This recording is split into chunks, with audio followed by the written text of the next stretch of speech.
Hello AP, నమస్తే. నేను మీ Shanmukh. Welcome to my debate. Madhusudan Reddy గారు, ఒకవైపు ఏమో బుడమేరు వరద బాధితులకు సీఎం నారా చంద్రబాబు నాయుడు గారు భారీ విరాళం అంటే ఈ వరద సాయమును ప్రకటించారు, అన్ని వర్గాల వారికి న్యాయం చేశారు. మరొక వైపు గత ప్రభుత్వ హయాంలో ఉన్నటువంటి ముఖ్యమంత్రిగా ఉన్నటువంటి ప్రస్తుత పులివెందుల శాసనసభ్యుడైనటువంటి వైఎస్ జగన్మోహన్ రెడ్డి గారు పేదల పక్షపాతి, రైతుల పక్షపాతి అని చెప్పేసి పదే పదే చెప్పుకుంటుంటారు. మరి ఇప్పుడు లడ్డు కల్తీ విషయము సిట్టు వేశారు. ఒకవైపు సిట్టు ఎంక్వైరీ చేస్తుంది, దాని తర్వాత వెళ్తూ ఉంటుంది, చట్టం తన పని తాను చేసుకొని వెళ్తూ ఉంటుంది. వీళ్ళు ఎందుకు, ఒకవేళ అధికార ప్రభుత్వం ఆరోపణ చేసింది అనుకోండి, మరి ఆరోపణ చేస్తే వీరు తప్పు చేయనప్పుడు ఎందుకు ఉలికి పడుతున్నారు? ఈరోజు మీరు కొడాలి నాని ప్రెస్ మీట్ చూసినట్టయితే, అదేవిధంగా పేర్ని నాని, వల్లభనేని వంశీ ముగ్గురు కూర్చొని ప్రెస్ మీట్ మాట్లాడుతూ ఉన్నారు. మరి ఏంటి సార్ అసలు ఇన్ని రకాలుగా? ఒకవైపు ఏమో నారా చంద్రబాబు నాయుడు గారు అభివృద్ధి సంక్షేమం ఆయన అంటాడు, అతి మంచితనంతో కార్యకర్తల మనోవేదన కూడా పట్టించుకోవట్లేదు, వాళ్ళకి అసలు ఇంత అలుసు ఎలా వస్తుందని చెప్పేసి ఒకవైపు బాధ. రెండో వైపు ఏమో ఈ జగన్మోహన్ రెడ్డి రైతుల గురించి మాట్లాడడం, ఇప్పుడు వర్షాలు బాగా పడ్డాయి, పత్తి రైతులు ఉన్నారు, చాలా నష్టపోయారు. మరి దాని గురించి మాట్లాడుకోకుండా, సమస్యల మీద మాట్లాడుకోకుండా కల్తీ విషయంపై పదే పదే వీళ్ళు ఎందుకు ప్రెస్ మీట్ పెడతా ఉన్నారు? డైవర్షన్ పాలిటిక్స్లో భాగంగా ఇది ఒకటి అనుకోవచ్చు మనం. నువ్వు అడిగిన దానికి షణ్ముఖు ప్రధానంగా ఏంటంటే బాధ్యుల్ని బోనెక్కించాల్సింది. ఈ బోనెక్కిచ్చే పరంపరలో చట్టానికి చేతులు చాలా పొడుగ్గా ఉంటాయి అని అనుకుంటాం. కానీ ఇప్పుడు గత ప్రభుత్వం చేసినట్టే ఈ ప్రభుత్వం చేసింది అనుకో, బహుశా రెండు ఈక్వల్ అయిపోతాయి. కానీ న్యాయబద్ధంగా వాళ్ళని శిక్షించాలన్నటువంటి ఒక ప్రణాళికబద్ధంగా ముందుకు నడుస్తున్నారు. న్యాయాన్ని ప్రభుత్వం చేతిలోకి తీసుకోకుండా ఒక్కో కేసులు ఓడుతూ వస్తున్నారు. ఆ పరంపరలో చేస్తున్నారు. ఈ నిష్కృతి లేని మహాపాపం చేశారు వీళ్ళు. ఆ మహాపాపానికి పాపం పండాల, పండు పండంది కానీ చెట్టు నుంచి ఎలా రాలదో వాళ్ళు చేసిన పాపం పండుతుంది. అందువల్ల ఇప్పుడు వీళ్ళు ఎన్ని మాట్లాడుతున్నారు అంటే బయట ప్రభుత్వం యొక్క చేతగానితనం కాదు, ప్రభుత్వం యొక్క మంచితనం. ప్రభుత్వం యొక్క మంచితనం ఉంది కాబట్టి వీళ్ళు స్వేచ్ఛగా పోలీస్ స్టేషన్ దాకా పోస్తున్నారు, వస్తున్నారు. ఇది ఒక అంశం అయితే, ప్రభుత్వం అంశం పక్కన పెట్టుకుంటే రాజకీయ అంశాలు ఉంటాయి. రాజకీయాల్లో మీరెంత మిడిచి పడుతున్నారనుకో, అదే కార్యకర్తలకు కానీ తెలుగుదేశం పార్టీ జాతీయ అధ్యక్షుడు కానీ స్వేచ్ఛనిచ్చుంటే వీళ్ళ సినిమా ఎంతసేపు ఉండేది కాదు, వీళ్ళ సినిమా ఎప్పుడూ ముగిసిపోయి ఉండేది. అందువల్ల ఆయన కూడా ఏంటంటే చట్టాన్ని చేతిలోకి తీసుకున్న సొంత నాయకులైనా సొంత కార్యకర్తలైనా నేను శిక్షిస్తాను అన్నాడు. ఇక్కడ ఒక్క నిమిషం సార్. ఇప్పుడు ఇదే ప్రెస్ మీట్లో పేర్ని నాన్నగారు ఒక సామెత చెప్పారు, వెనకడుకోడు దున్నపోతు ఈనింది, ఇంకొకటి వచ్చేసి దూడని కట్టేయమన్నాడు అని చెప్పేసి చెప్పాడంట అని చెప్పేసి ఒకవైపు నారా చంద్రబాబు నాయుడు గారిని ఏమో దున్నపోతుతో పోల్చాడు, ఒకవైపు ఏమో దూడనేమో పవన్ కళ్యాణ్ గారితో పోలుస్తున్నాడు. ఏంటి సార్ ఇంత విపరీతమైన వ్యాఖ్యలు? రాష్ట్రాన్ని ఎటువైపు నుంచి ఎటువైపు తీసుకొని వెళ్తా ఉన్నా అతి మంచితనం ఇది ఎంతవరకు తీసుకెళ్తే ఇది ఒక సస్టైన్ లిమిట్ అనేది ఉంటుంది కదా, బౌండరీస్. ఇప్పుడు నేనేది అది ప్రభుత్వం పార్టీ రెండు భిన్న వర్గాలుగా మనం చూసుకోవాలి. ఇవాళ పవన్ కళ్యాణ్ ఏం చేస్తున్నాడు ఒకసారి ఆలోచించండి. పవన్ కళ్యాణ్ ఏం చేస్తున్నాడంటే యువజన శ్రామిక రైతు పార్టీలో ఉన్నటువంటి నాయకుల్ని జనసేన పార్టీలోకి తీసుకుంటుండాలి లేదా? ఇప్పుడు కూటమిలో ఉన్నప్పుడు వాళ్ళు అంతకుముందు దుర్మార్గమైనటువంటి పవన్ కళ్యాణ్ కూడా ఇప్పుడు జగ్గైపేటకు పోతుంటే రోడ్డు మీద పోలీసు వాళ్ళు ఆపేసి రోడ్డు మీద పూనుకున్నటువంటి పరిస్థితి కదా. ఈరోజు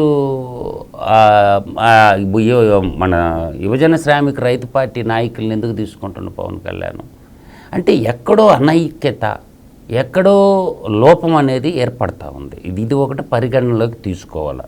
ఇప్పుడు ప్రజలు ఇప్పుడు ఒక మాట చెప్తాను షణ్ముఖు, 8 అల్లపపీడనాలు వచ్చినాయి ఇప్పటి వరకు, ఇంకా ఎన్ని వస్తాయో కూడా తెలియదు.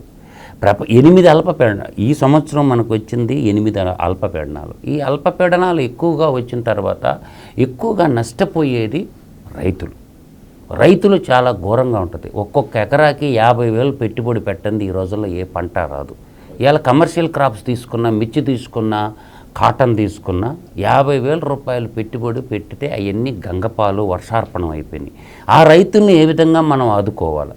ఇప్పుడు బుడమేరు వల్ల కొంత ఎఫెక్ట్ ఉంటుంది, కానీ ఈ వర్షాలు తెలంగాణలో కానీ మన తెలుగు రాష్ట్రాల్లో కానీ అటు ఒరిస్సాలో కానీ విపరీతమైనటువంటి అల్పపీడనాలు ఏర్పడిపోయి ఇప్పుడు కూడా ఇంకొక అల్పపీడనం ఏర్పడి ఇప్పుడు కూడా అధిక వర్షాల వల్ల పండ్ల తోటలనే కాదు, కాయగూరల తోటలనే కాదు, అన్ని వ్యవసాయ రంగములకు సంబంధించిన అన్ని తోటల రైతులకి ఎఫెక్ట్ వస్తుంది. రేపు పెట్టిన పెట్టుబడి నీళ్ల పాలైపోయింది. తిరిగి పెట్టుబడి మనం ప్రభుత్వం ఎంతవరకు సాయం చేయగలదు, అంటే పంటల బీమా పథకం ఎంతవరకు ఉపయోగపడగలదు రైతులకి. ఇది ఒక ఆందోళనమైనటువంటి అంశము ఒకటి మనకి అవపడుతుంది. ఇటువంటి అంశాల మీద మనం మాట్లాడుకోవాలి, ప్రభుత్వాన్ని ధీటుగా మాట్లాడాలా. ప్రతిపక్షంలో ఉన్నటువంటి ఎమ్మెల్యేలు కానీ, సామాజిక వేత్తలు కానీ, చాలామంది జర్నలిస్టులు కూడా రాస్తున్నారు. ఒక ప్రళయంలాగా ముంచుకొస్తూ ఉంది ఇది. మీకు రాయలసీమ రీజన్లో ఇంకా ఈశాన్య ఋతుపవనాలు వస్తే కానీ వాళ్ళకి ఎఫెక్ట్ పడదు. కానీ ఈరోజు ఉత్తరాంధ్ర కానీ, మధ్యాంధ్ర కానీ, తెలంగాణలో రైతాంగం కానీ కూడా అటు 8 అల్పపీడనాలంటే మ్యాక్సిమం అంటే 4, 3 పడేయి, అటువంటి 8 అల్పపీడనాలు ఇంకా రాబోతాయి. అల్పపీడనాలు అంటే సముద్రాలు వేడెక్కిపోతూ ఉన్నాయి.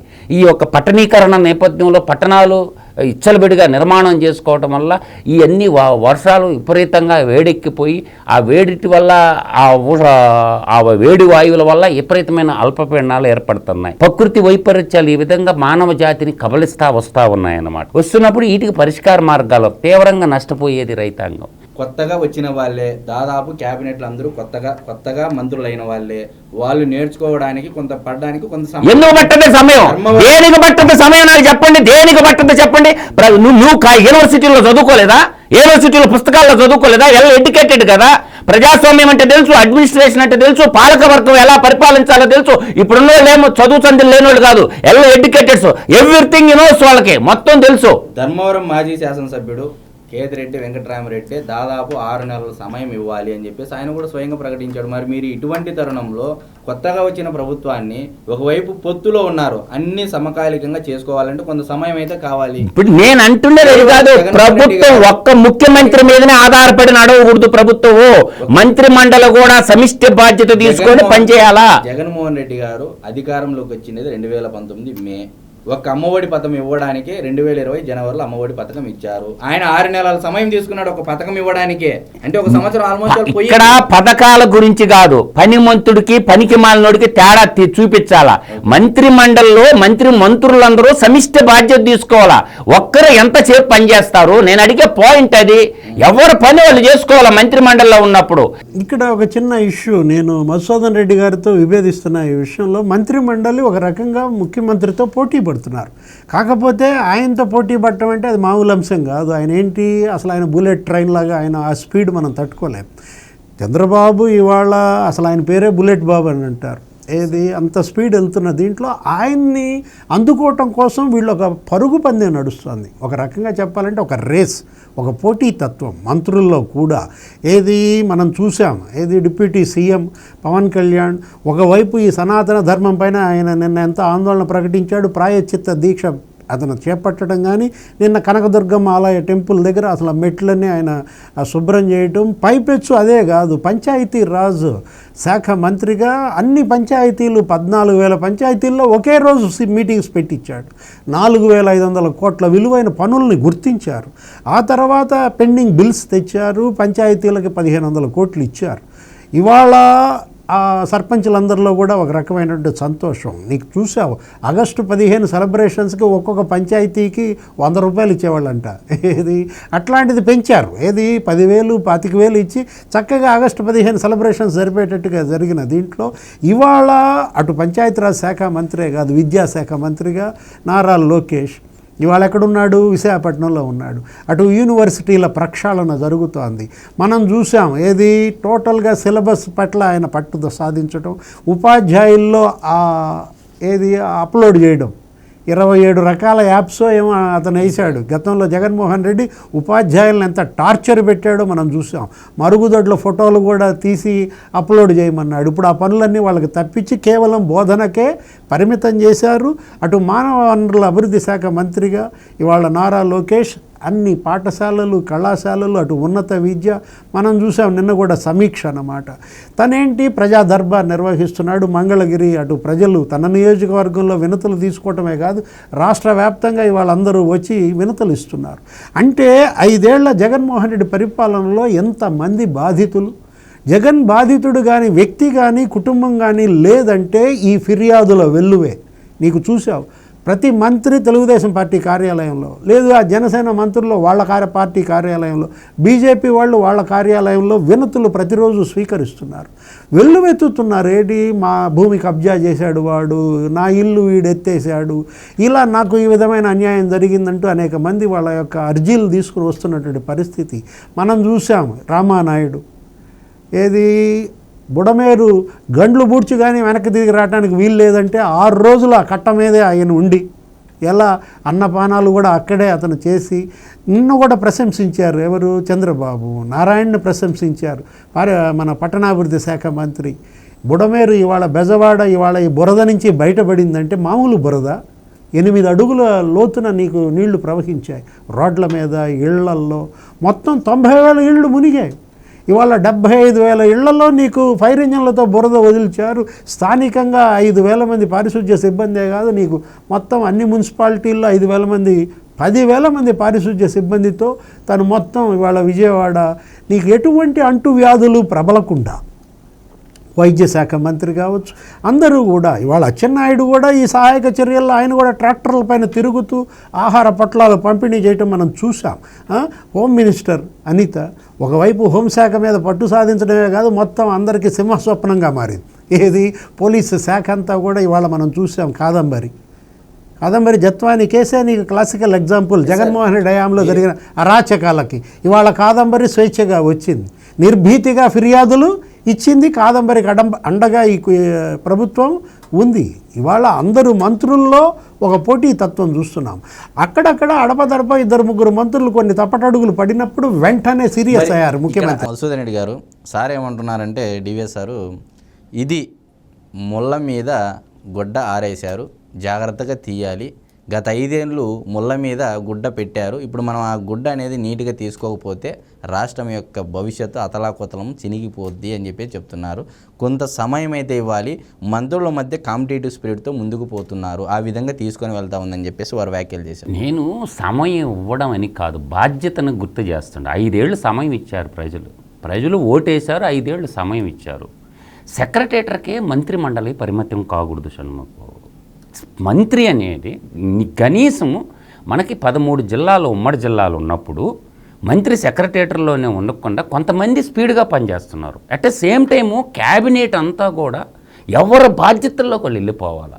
ఇప్పుడు వ్యవసాయ శాఖ మంత్రి నేను ఎందుకు అంటున్నానంటే, వ్యవసాయ శాఖ అనేది అందరికి అన్నం పెట్టేటటువంటి వ్యవసాయ శాఖ ఒకటి, ఇరిగేషన్ ఒకటి, ఈ 2 ఆధారం సీమాంధ్రాకి. ఇప్పుడు మనకి అటు తీసుకున్నా ఇటు తీసుకున్నా జలవనరుల శాఖ మంత్రి అద్భుతంగా పనిచేస్తున్నాడు అనేది జగమెరిగిన సత్యం. విద్యాశాఖ మంత్రి బాగా పనిచేస్తున్నాడు అనేది అందరికీ తెలుసు. ఇప్పుడు మన ఒక 1/2 డజన్ మంది అనేది ఒక సెక్రటేటర్లో ఉన్నప్పుడు జిల్లా విజిట్లు చేయటం తప్పేం కాదు. మంత్రి హోదాలో జిల్లాకి వెళ్ళిపోయినాడు అంటే తన శాఖను మారుమూల ప్రాంతాల నుంచి కలెక్టర్ దగ్గర కూర్చోకూడదు.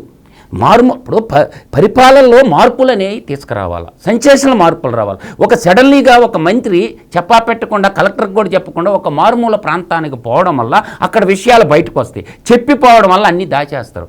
గతంలో పాలన గురించి కాదు నేను అంటుంటేది, మంత్రులు అందరూ కూడా ఇప్పుడు ఒక రోజుకు ఒక మంత్రి జిల్లాల్లో తిరుగుతుంటే ఏమవుతుందంటే అధికారుల్లో కూడా భయం ఏర్పడుతుంది. తద్వారా స్కూల్కి పోయే టీచర్లు మా విద్యాశాఖ మంత్రి ఎప్పుడు వస్తున్నాడు ఒక టైంకి స్కూల్కి పోతాడు.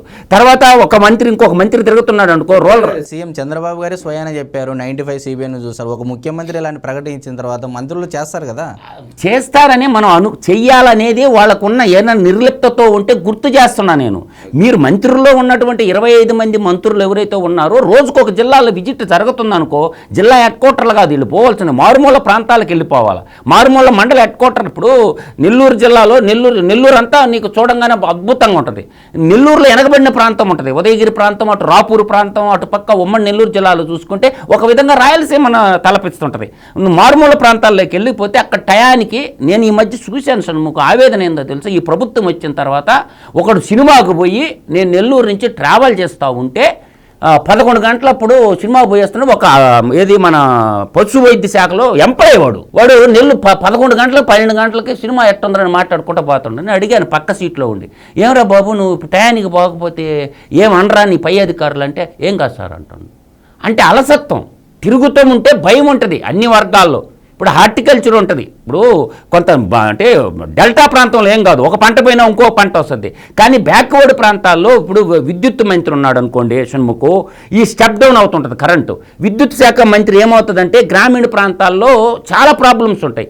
మోటార్లు కాలిపోతాయి. ఒక మోటార్ కాలిపోయిన తర్వాత రైతు మళ్ళీ ఆ మోటార్ తీసి మళ్ళీ బాగు చేసి మళ్ళీ బోరులో దింపాలంటే ఇంచుమించు కూడా 10,000 కట్ట ఒడిచిపోద్ది.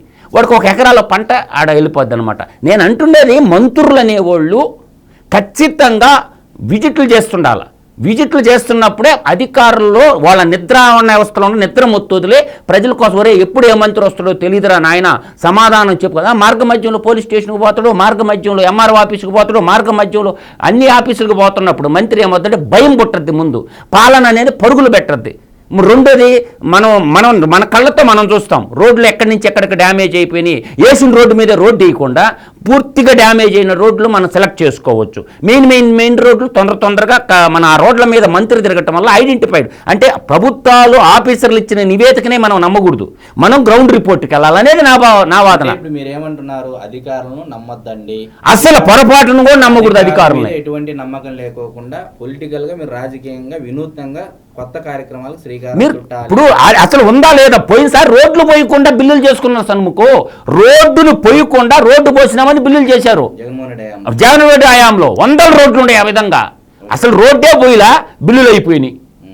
ఒకవైపు రోడ్డు బాగున్న కాడ టెండర్ వేస్తాడు. ఎందుకు? వీడికి ఆదాయం ఎక్కువ వస్తుంది. రోడ్డు పోయకుండానే రోడ్డు పోసినామని చెప్పి బిల్లులు చేసుకున్న రోడ్లు 100 రోడ్లు ఉన్నాయి R&Bలో అయితే. వాటిని ఐడెంటిఫై ఎట్లా చేయాలా? మనం సింపుల్గా చెప్తాను, ఐడెంటిఫికేషన్ ఎలా చేయాలా? ఇప్పుడు ఒక రోడ్లు ఏది ప్రధానమైన రోడ్డు, ఒక రద్దీ విపరీతంగా ఉంటుంది. ఒక రోడ్డు సంగం టు కలిగిరికి వచ్చేటటువంటి ఒక రోడ్డు ఉంటుంది. అది రోడ్డు ఎప్పుడు డ్యామేజ్ అయిపోయి ఉంటుంది. అటు ఒక 10 కిలోమీటర్ల బాగుంటుంది, 5 మధ్యలో ఎప్పుడు డ్యామేజ్ అయి ఉంటుంది. అసలు టోటల్గా ఒక 3 నియోజకవర్గాల ప్రజలు ఆ రోడ్డు మీద పోతుంటారు. దాన్ని పట్టించుకునే నాదుడే లేదు. R&B అధికారులు కోపడతారు, ఆ రోడ్డు ఎప్పుడు బెటరు. కొన్ని రోడ్లు ఏంటంటే యుద్ధ ప్రాతిపదికన చేయాల్సిన రోడ్లు ఐడెంటిఫై చేయాలంటే ఒక వారం రోజులు R&B మినిస్టర్ రోడ్ల మీద తిరిగిండు అనుకో, రోడ్ల పరిస్థితి అర్థమవుద్ది. అధికారుల మీద ఆధారపడితే పోసిన రోడ్డే మళ్ళీ పోసుకోవాల్సి వస్తుంది. జగన్మోహన్ రెడ్డి కూడా అధికారులను నమ్ముకొని నిండా మునిగిపోయారు. ఈ ప్రభుత్వం కూడా అలా చేయొద్దు అంటున్నారు. నేను అధికారులు నమ్మనే వద్దు. అధికారులను కానీ నమ్మినవంటే నట్టేట మనకుతము. గ్రౌండ్ వర్క్కి వెళ్ళాలా, మంత్రులు వెళ్ళాలా. ఆ మంత్రి ఆ నియోజకవర్గ ఎమ్మెల్యేని అడ్డం పెట్టుకొని పోయి తిరిగితే నోట్ చేసుకుంటే అప్పుడు మన ప్రణాళిక బాబు నేను విజిట్కి వెళ్ళొచ్చాను, పరిస్థితి ఈ విధంగా ఉంది, నువ్వు ఇచ్చిన నివేదిక ఏంది అనేది బయటకు వస్తుంది. అన్ని శాఖల్లో నుంచి ఆ విధంగా జరగాలనేది నా ఆకాంక్ష. ఇక్కడ మంత్రుల్ని వాళ్ళు మేల్కోమని చెప్తుండా, అప్రమత్తం చేస్తుండా. ఒక 1/2 డజన్ మంది మంత్రులు కాదు కదా. మంత్రి మండలి అంటే సమిష్టిగా 25 మంది ఉంటారు. అంతా ముఖ్యమంత్రికి ఎట్ట తెలుస్తాయి? అన్నీ తెలియవు. మనం గ్రౌండ్కి పోవాలా, మంత్రులు తిరగాల.